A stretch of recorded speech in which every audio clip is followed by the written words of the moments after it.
Usenge Bonane, l'honorable Bamporiki Jean-Marie se prépare si le groupe est encore dans le délai.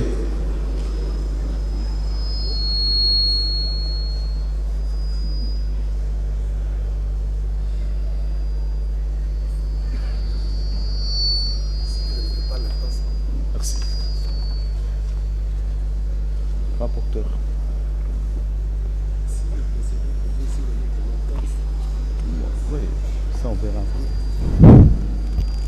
Honorable Président, je sais qu'il y a un problème de temps.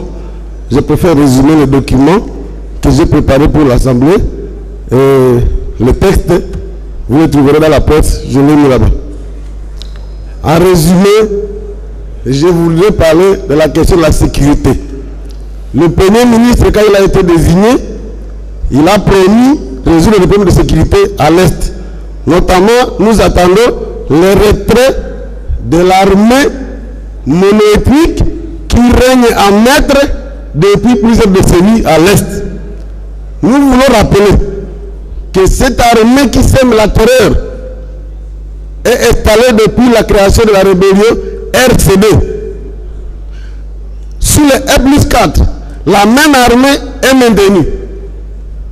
Moutebu Chirigé de Bukavu, il s'installe à Kichanga, au nord Kivu, plus rien ne bouge. La même armée devient CNDP, la même armée devient Bosco Baganda, et ce sont les choses qui se font et se refont. Je voudrais en appeler à la communauté nationale ici représentée pour dire que la population en a assez avec les politiciens de l'Est du pays.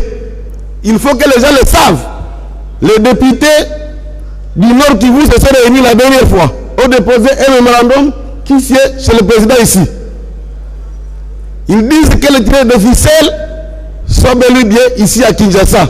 Pourquoi, monsieur le Premier ministre, vous ne voulez pas qu'on le pointe du doigt? Que protégez-vous, monsieur le Premier ministre?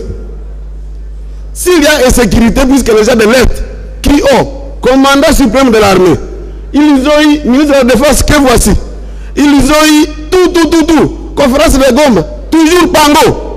Conférence de c'est toujours eux. Pourquoi ils ne veulent pas parler de qu'est-ce qui ne va pas chez eux pour qu'on demande maintenant à l'Ouest d'intervenir? Comment l'Ouest va intervenir sur des questions qu'ils veulent cacher? Disons ce que vous ne savez pas. Premier ministre, ouvrez la boîte, qu'on vous dise que tel est dans cette affaire. Qu'on vous dise cette armée mono-ethnique, nous ne voulons pas de tribalisme militaire. Monsieur le Premier ministre, vous entretenez l'armée ethnique sur place pour quel intérêt? Alors, si vous ne voulez pas, dites que c'est votre affaire, vous êtes prêt à vendre le pays. Si c'est ça votre affaire, n'embrouillez pas la nation et dites-le nous clairement. Nous voulons faire savoir ici que si ce gouvernement ne décide pas de terminer l'affaire, apprenez les militaires mono-ethniques qui sont là-bas, alors, disons-le clairement, vous trahissez la nation. Il ne faut pas qu'on ait peur de vous le dire. Je crois qu'il faut le noter, la nation en a assez avec cette question de tourner autour du pont, quand on vous demande de relever les militaires qui y sont depuis longtemps. Nous sommes prêts à vous dire, tel citoyen qui est ici est dans cette affaire. Vous ne voulez pas qu'on le dise. Pourquoi? Donc, je crois que ce n'est pas nécessaire de dire plus que ça. Je conclue en disant que la ville de Goma, pour tendre la main à l'ouest, a voté contre Villa Kikanda pour lui dire, nous, les gens du Nord qui vous trahissent. Vous de l'ouest, venez nous aider. Demandez à ces gens pourquoi ils trahissent leur pays. Demandez à ces gens pourquoi on soutient les pays voisins à dominer leur pays, mais ces pays voisins-là ne nous aident à rien. Quel est le problème? Je m'arrête là pour dire que si le Premier ministre actuellement nommé, lui n'aura pas d'excuses. Son prédécesseur, on peut l'excuser, il ne connaît pas les affaires de l'Est. Mais lui, il y a vécu.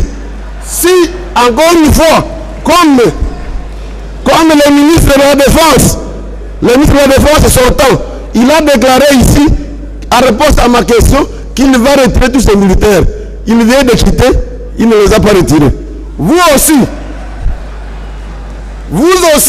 si vous ne sortez pas ces gens-là, nous dirons que vous vous attendez quelque part pour vendre l'Est, alors ne dérangez pas tout le monde, c'est votre affaire, vous aurez vendu, on s'arrête là, merci beaucoup.